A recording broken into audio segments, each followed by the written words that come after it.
Assalamualaikum warahmatullahi wabarakatuh. Salam sejahtera. Apa khabar semua? Cikgu harapkan semuanya berada dalam keadaan yang baik. Kenapa dengan periuk pula ni cikgu? Hari ini kita nak bincang berkenaan kereaktifan logam bab 4 sains tingkatan 3. Kalau nak tahu bagaimana periuk ini dihasilkan, kena tonton sampai habis video ini. Okey. Seperti biasa, kita akan tengok dulu apa yang ada dalam keseluruhan tajuk kereaktifan logam. Okey, untuk tajuk ni ada 3 standard kandungan semuanya. Yang pertama ialah 4.1 kepelbagaian mineral. Yang kedua, siri kereaktifan logam. Dan yang ketiga, 4.3 pengekstrakan logam. Okey, kita tengok yang pertama dulu tentang kepelbagaian mineral 4.1. Ada 3 standard pembelajaran. Standard pembelajaran yang pertama, pelajar menerangkan dengan contoh kepelbagaian bentuk mineral dalam kerak bumi. Ada mineral yang wujud dalam bentuk unsur semula jadi, ada yang wujud dalam bentuk sebatian semula jadi. Standard pembelajaran yang kedua, pelajar mengenal pasti unsur dalam sebatian semula jadi.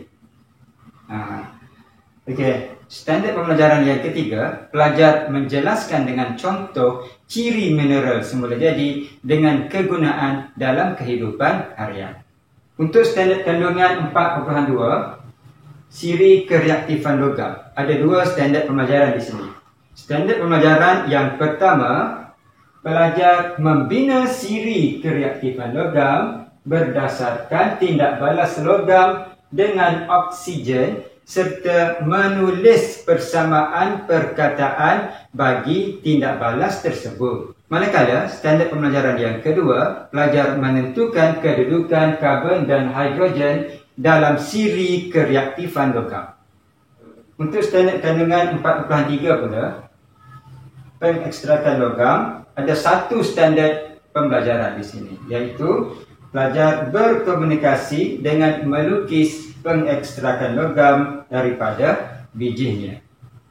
Okey, jadi itulah dia standard-standard kandungan dan standard-standard pembelajaran yang kita akan belajar untuk bab kereaktifan logam. Kita mulakan dengan standard pembelajaran yang pertama untuk standard kandungan 4.1. Standard kandungan 4.1 kepelbagaian mineral. Standard pembelajaran 4.1.1 menerangkan dengan contoh kepelbagaian bentuk mineral yang wujud dalam kerak bumi.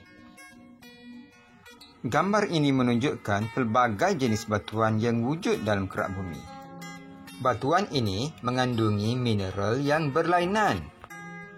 Sebab itulah warna, struktur, bentuk dan teksturnya berlainan. Mineral ialah unsur atau sebatian pepejal yang wujud secara semula jadi dalam kerak bumi dengan struktur hablur dan komposisi kimia yang tertentu. Mineral boleh wujud sebagai unsur semula jadi seperti emas, berlian dan perak. Mineral juga boleh wujud sebagai sebatian semula jadi seperti bauksit, hematit, galena dan kasiterit.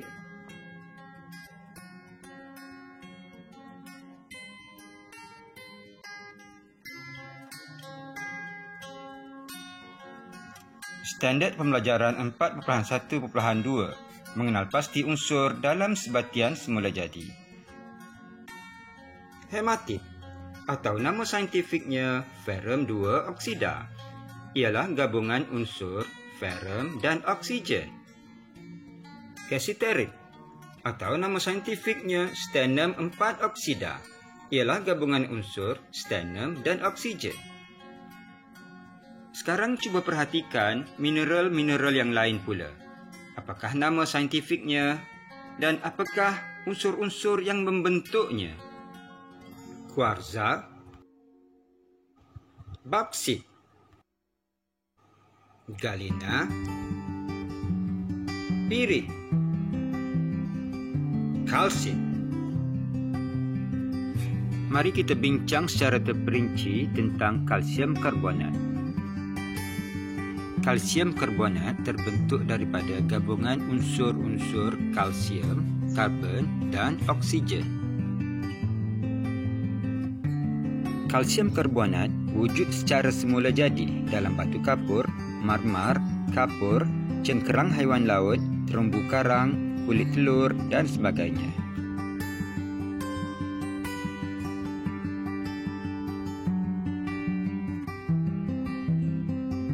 Ini ialah kuari batu kapur. Pernah tengok? Aktiviti 4.1. Tujuannya ialah untuk menunjukkan bahawa sebatian semula jadi ialah gabungan beberapa unsur. Bahan-bahan yang diperlukan ialah serbuk kalsium karbonat, air kapur dan asid hidroklorik cair. Radas-radas yang diperlukan ialah 2 tabung uji, iaitu tabung uji berlabel P dan tabung uji berlabel Q, spatula, tabung uji, penunuk Bunsen, penyumbat getah dengan tiup penghantar, corong turas dan kaki ritot. Langkah-langkahnya ialah: mula-mula sekali, masukkan 1 spatula kalsium karbonat ke dalam tabung didih P dan tabung didih Q. Kemudian, tuangkan 10 ml asid hidroklorik cair ke dalam tabung didih P. Seterusnya, sediakan susunan radas untuk menguji sifat gas yang dibebaskan dengan melalukannya ke dalam air kapur seperti yang ditunjukkan dalam rajah 4.1. Perhati dan rekodkan dalam jadual perubahan pada air kapur jika ada. Seterusnya, sediakan susunan radas seperti yang ditunjukkan dalam rajah 4.2. Panaskan kalsium karbonat di dalam tabung didih Q itu dengan kuat sehingga gas dibebaskan. Perhati dan rekodkan dalam jadual perubahan pada air kapur jika ada.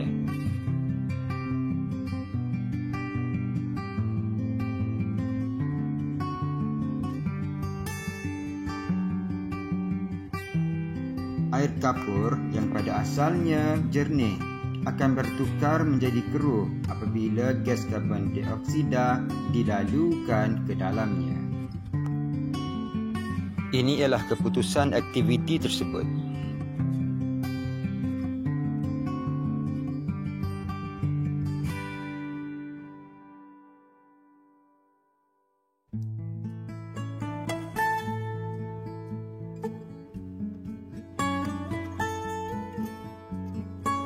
Standard Pembelajaran 4.1.3 menjelaskan dengan contoh ciri mineral semula jadi dengan kegunaan dalam kehidupan harian. Untuk standard pembelajaran ni, pelajar lakukan aktiviti secara berkumpulan ya. Pelajar-pelajar cari dan bincangkan maklumat tentang contoh ciri mineral semula jadi dan kegunaannya dalam kehidupan harian. Ciri tersebut boleh berupa sifat fizik ataupun sifat kimia. Cikgu berikan beberapa contoh di sini ya. Kalsium oksida. Sifat kimianya bersifat base atau alkali. Kegunaan dalam kehidupan harian ialah untuk menetralkan tanah yang berasid. Silikon dioksida. Sifat fiziknya stabil, takat lebur tinggi dan tak larut air. Kegunaan dalam kehidupan harian untuk membuat pakaian kalis api, bumbung dan kaca. Emas, sifat fiziknya boleh ditempa dan berkilau. Kegunaan dalam kehidupan harian sudah semestilah membuat barang kemas. Aluminium dioksida, sifat kimianya ialah boleh dielektrolisis. Kegunaan dalam kehidupan harian ialah menghasilkan aluminium. Aluminium ni banyak kita gunakan dalam kehidupan harian kita. Dan yang terakhir, natrium klorida. Sifat fiziknya tidak berbau, larut dalam air. Kegunaan dalam kehidupan harian ialah sebagai perisa makanan. Sekarang boleh tak pelajar-pelajar fikir ciri-ciri mineral semulajadi yang lain beserta dengan kegunaannya dalam kehidupan harian?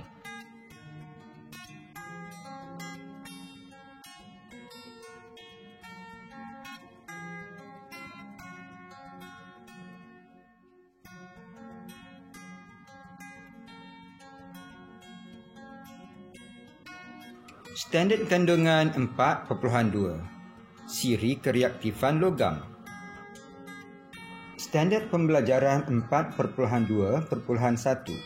Membina siri kereaktifan logam berdasarkan tindak balas logam dengan oksigen serta menulis persamaan perkataan bagi tindak balas tersebut. Logam bertindak balas dengan oksigen dengan kadar yang berbeza-beza. Ada yang cergas dan ada juga yang kurang cergas.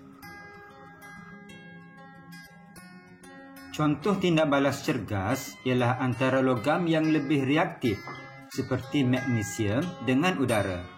Magnesium terbakar dengan nyalaan terang dalam udara. Contoh tindak balas kurang cergas ialah antara logam yang kurang reaktif seperti besi dengan udara. Besi hanya berbara jika dibakar di dalam udara. Besi berubah warna secara perlahan-lahan dalam udara. Sekarang kita nak bina siri kereaktifan logam. Sebelum ni kita dah bincang yang logam yang berlainan mempunyai kereaktifan yang berbeza terhadap oksigen. Logam yang lebih reaktif terhadap oksigen bertindak balas dengan lebih cergas dengan oksigen. Jadi, siri kereaktifan logam merupakan satu senarai logam yang disusun berdasarkan kereaktifannya terhadap oksigen, seperti yang ditunjukkan dalam rajah 4.3. Kereaktifan logam semakin bertambah mengikut arah anak panah, iaitu ke kanan. Cakap saja tak guna. Mari kita buktikan perkara ini dengan melakukan aktiviti 4.3. Kereaktifan beberapa logam terhadap oksigen. Tujuannya ialah untuk mengkaji tindak balas pemanasan beberapa jenis logam seperti magnesium, aluminium, zinc, ferrum dan plumbum dengan oksigen. Untuk melakukan aktiviti ini, kita memerlukan beberapa bahan seperti hablur kalium manganat 7, serbuk magnesium, aluminium, zinc, ferrum, plumbum dan wool kaca. Radas-radas yang diperlukan pula ialah tabung didih, kaki ritot, piring porselin, spatula dan penunu Bunsen. Eksperimen ini adalah agak berbahaya kerana melibatkan pembakaran. Jadi kita perlu mengambil langkah berjaga-jaga. Gentian wool kaca adalah sangat berbahaya. Gunakan forceps untuk mengendalikannya. Pastikan anda memakai cermin mata keselamatan dan menutup mulut serta hidung semasa mengendalikan wool kaca. Jangan biarkan wool kaca masuk ke dalam badan. Basuh tangan anda selepas mengendalikan wool kaca. Hablur kalium manganat 7 dan serbuk logam boleh meletup sekiranya tercampur semasa pemanasan. Pastikan kedua-dua bahan ini sentiasa terasing. Pastikan anda memakai cermin mata keselamatan dan jangan melihat secara terus nyalaan atau bunga api yang dihasilkan oleh pemanasan serbuk logam dengan oksigen. Dan gunakan kuantiti serbuk logam yang sedikit sahaja. Langkah-langkahnya: masukkan satu spatula hablur kalium manganat 7 ke dalam sebuah tabung didih yang kering. Gunakan sedikit wool kaca untuk menahannya daripada terkeluar seperti yang ditunjukkan dalam rajah 4.4. Kemudian apitkan tabung didih secara mengufuk dengan menggunakan pengapit pada kaki ritot seperti yang ditunjukkan dalam rajah 4.4. Seterusnya, letakkan satu spatula serbuk magnesium di atas keping piring porselin yang kecil. Masukkan piring porselin yang berisi serbuk magnesium ini ke dalam tabung didih yang telah diapitkan seperti yang ditunjukkan dalam rajah 4.4.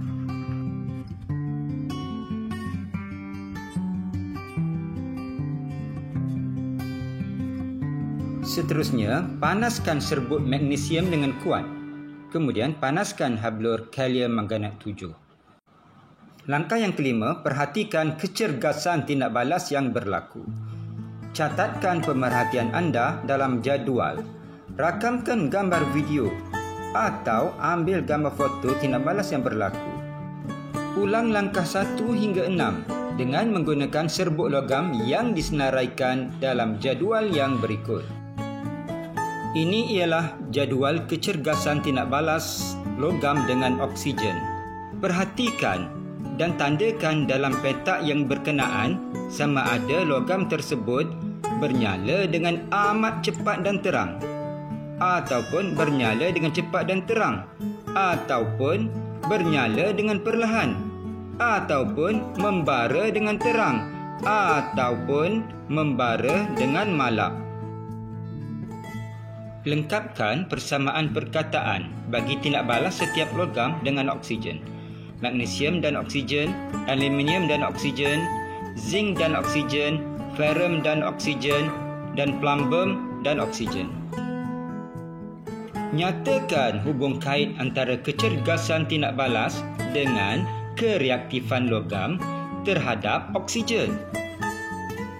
Berdasarkan keputusan daripada aktiviti ini, lengkapkan urutan yang berikut untuk menunjukkan susunan logam mengikut kereaktifan yang semakin berkurang terhadap oksigen.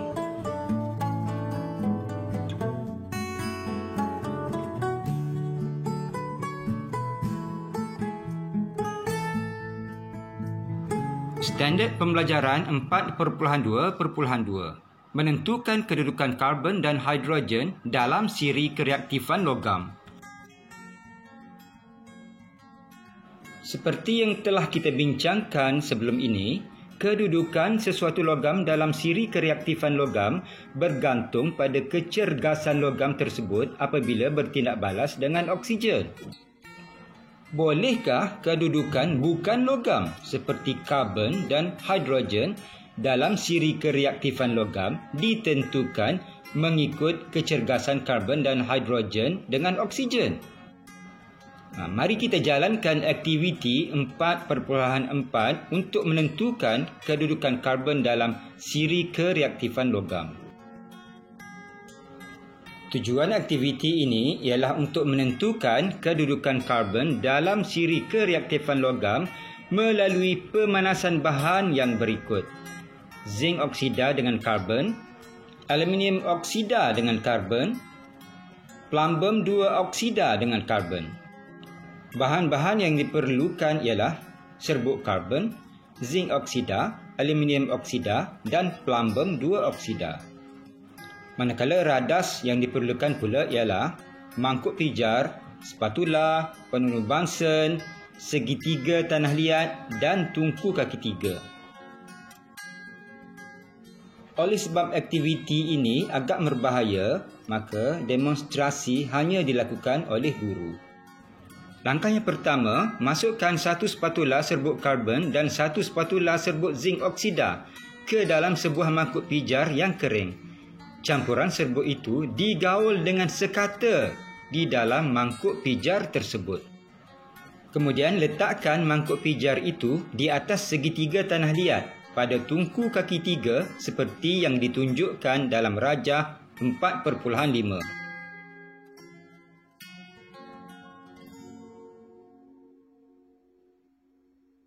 Seterusnya, panaskan campuran di dalam mangkuk pijar dengan kuat. Perhatikan perubahan pada serbuk yang berlaku di dalam mangkuk pijar itu dan rekodkan pemerhatian anda dalam jadual. Sekarang, pelajar boleh mengulangi langkah 1 hingga 4 dengan menggantikan zinc oksida kepada aluminium oksida dan plumbum 2 oksida.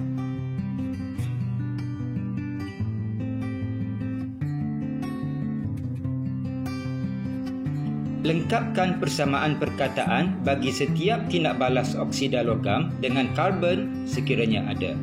A. Zinc oksida dan karbon. B. Aluminium oksida dan karbon. C. Plumbum 2 oksida dan karbon.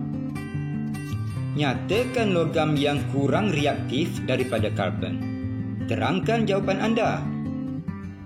Berdasarkan keputusan daripada aktiviti ini, lengkapkan urutan yang berikut untuk menunjukkan susunan unsur mengikut kereaktifan yang semakin bertambah terhadap oksigen.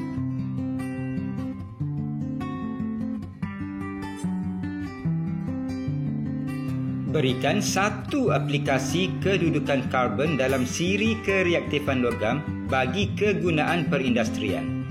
Terangkan jawapan anda. Gariskan jawapan yang betul bagi pernyataan yang berikut. A.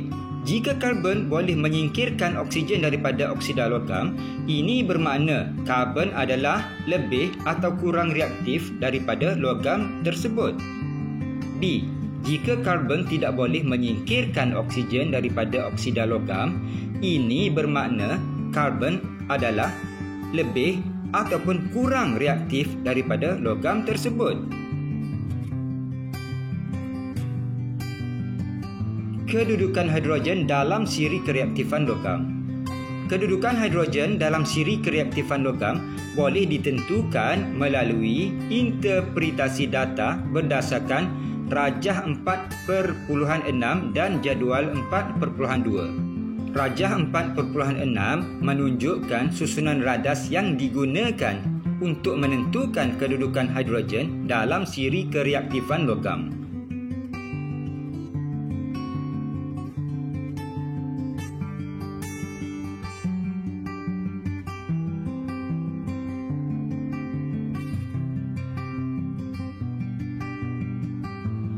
Ini ialah keputusan daripada aktiviti dilakukan tadi.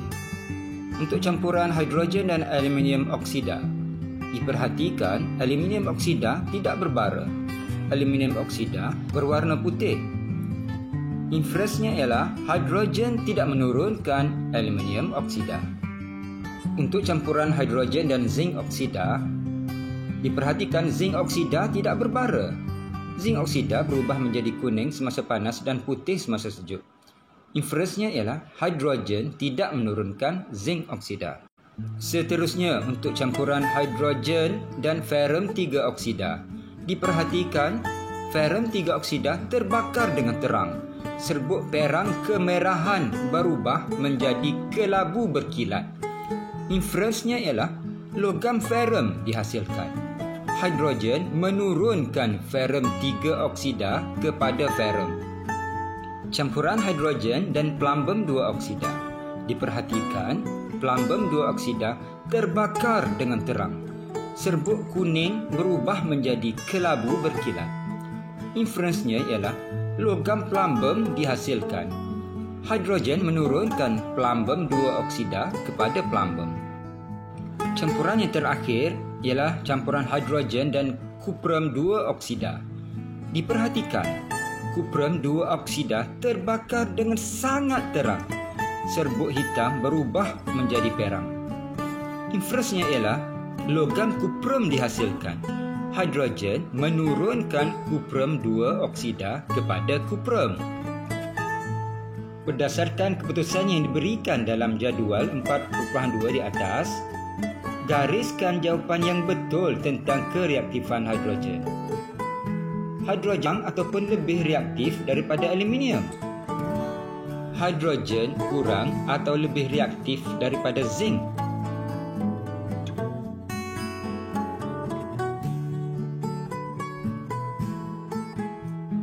Apakah dia siri kereaktifan logam? Rajah 1 menunjukkan tindak balas antara logam X dengan oksigen dalam udara. A. Adakah logam X reaktif terhadap oksigen? Terangkan jawapan anda. B. Logam Y hanya membara dengan terang apabila bertindak balas dengan oksigen.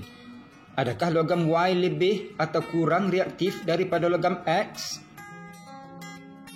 C.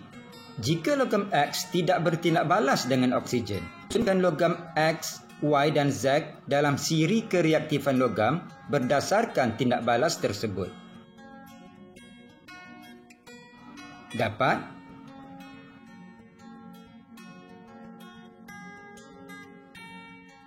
Gariskan jawapan yang betul tentang siri kereaktifan logam. A. Logam disusun dalam siri kereaktifan logam berdasarkan tindak balas logam terhadap karbon atau oksigen. B. Logam yang paling reaktif dalam siri kereaktifan logam ialah kalsium atau kalium. C. Siri kereaktifan logam diaplikasikan dalam peleburan ataupun pengekstrakan logam daripada bijinya. Soalan seterusnya, A. Nyatakan logam yang paling reaktif dalam siri kereaktifan logam. B. Nyatakan logam yang paling tidak reaktif dalam siri kereaktifan logam. Soalan yang kelima, A. Nyatakan dua unsur bukan logam yang dimasukkan ke dalam siri kereaktifan logam. B. Mengapakah dua unsur bukan logam ini dimasukkan ke dalam siri kereaktifan logam? Dapat?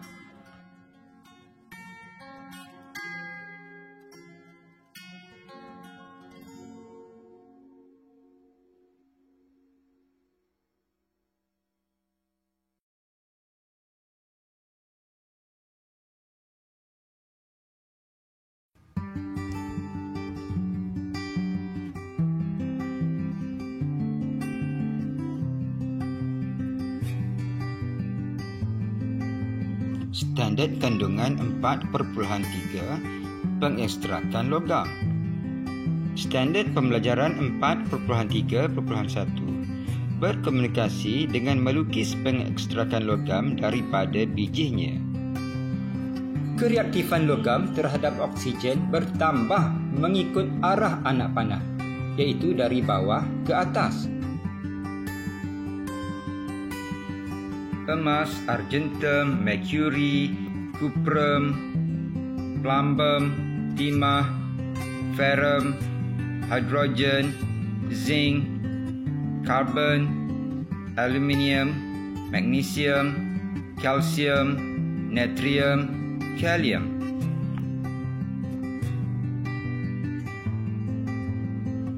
Emas dan argentum wujud dalam bentuk unsur dalam kerak bumi. Manakala untuk merkuri dan cuprum, pengekstrakan logam dilakukan melalui pemanasan terus sebatian logam tersebut.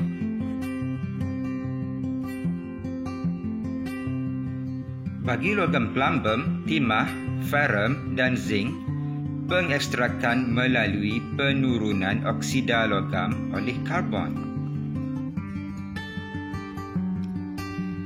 Bagi logam yang lebih rendah daripada karbon dalam siri kereaktifan logam, pengekstrakan logam daripada biji logam tersebut adalah melalui penurunan oksida logam tersebut dengan karbon.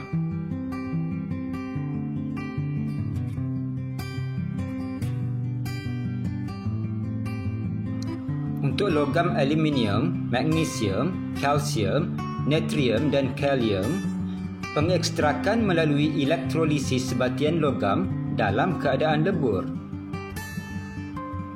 Bagi logam yang lebih tinggi daripada karbon dalam siri kereaktifan logam, pengekstrakan logam daripada sebatian logam tersebut adalah melalui elektrolisis.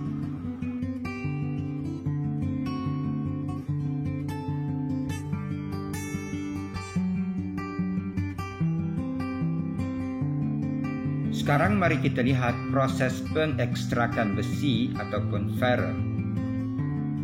Besi ataupun ferrum boleh didapati daripada pengekstrakan melalui penurunan oksida logam oleh karbon. Apakah dia oksida logam bagi ferrum? Ya, oksida logam bagi ferrum ialah ferrum 2 oksida dan ferrum 3 oksida.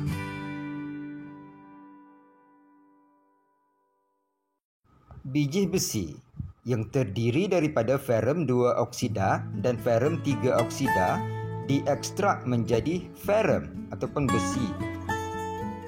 Pengekstrakan logam besi daripada bijinya dilakukan di dalam relau bagas. Ini ialah gambar rajah relau bagas.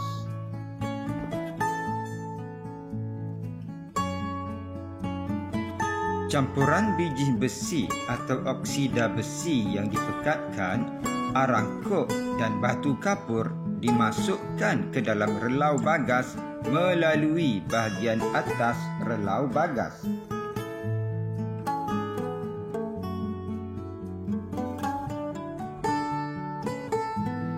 Semburan udara yang sangat panas dipampkan ke dalam relau bagas melalui bahagian bawah relau bagas.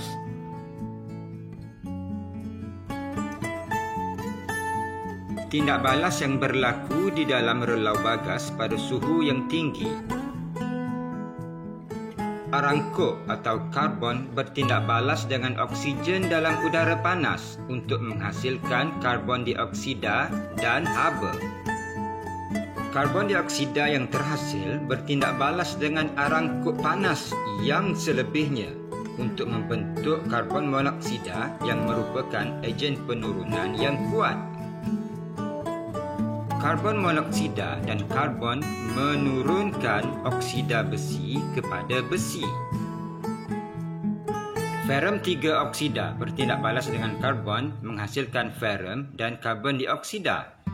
Ferrum 3 oksida bertindak balas dengan karbon monoksida menghasilkan ferrum dan karbon dioksida. Ferrum 2 oksida bertindak balas dengan karbon menghasilkan ferrum dan karbon dioksida. Ferrum 2 oksida bertindak balas dengan karbon monoksida menghasilkan ferrum dan karbon dioksida. Penghasilan sanga. Batu kapur atau kalsium karbonat terurai untuk membentuk kalsium oksida dan karbon dioksida.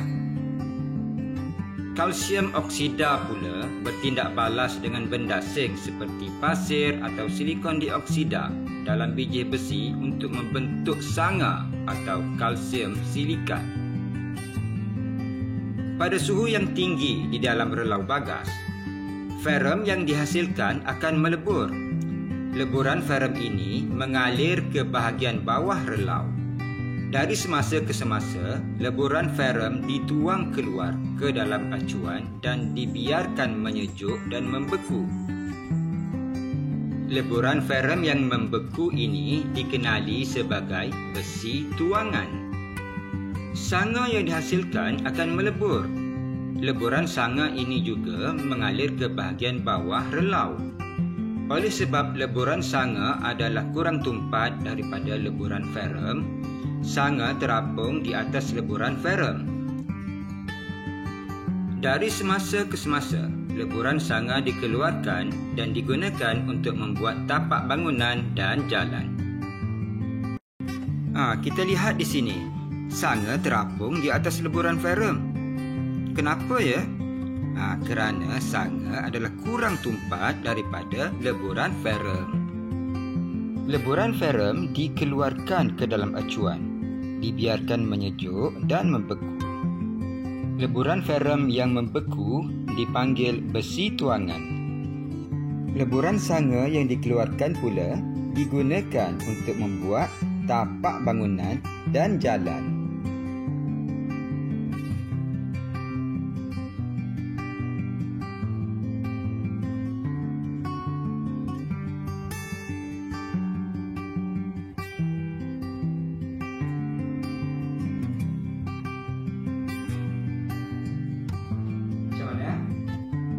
Cikgu harap selepas menonton video ini, pelajar sudah dapat menguasai kesemua standard kandungan dan standard pembelajaran untuk tajuk kereaktifan logam bab 4 Sains tingkatan 3.